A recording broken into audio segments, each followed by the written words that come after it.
The overall goal of this experiment is to test the comparative efficacy of hand washing options on hands that have been experimentally inoculated with an organism of interest. This method can provide information on key questions to help prevent the spread of infectious diseases by allowing researchers to investigate the efficacy of hand washing for particular organisms of interest. The main advantage of this technique is that it is flexible and can be adapted to allow for investigation of many different organisms.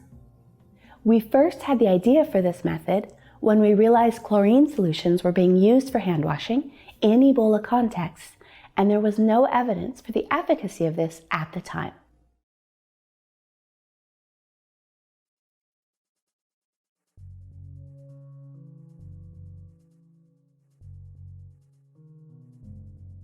After recruiting eligible subjects and preparing hand-washing solutions according to the TEX protocol, prepare bacteria by streaking a non-pathogenic strain of E. coli onto LB agar plates and incubate the cultures at 37 degrees Celsius for 24 hours to obtain single colonies.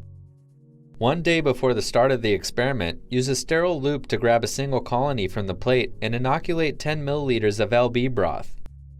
Incubate the cultures at 37 degrees Celsius with shaking overnight. On the morning of the experiment, add 1 milliliter of the overnight culture to 20 milliliters of fresh LB broth. Incubate the cultures for approximately 2.5 hours to achieve a cell density greater than 10 to the 8th CFU per milliliter. Then, use a spectrophotometer to estimate the concentration of the culture. Immediately prior to testing, prepare an inoculum composed of 68% bacterial or viral suspension.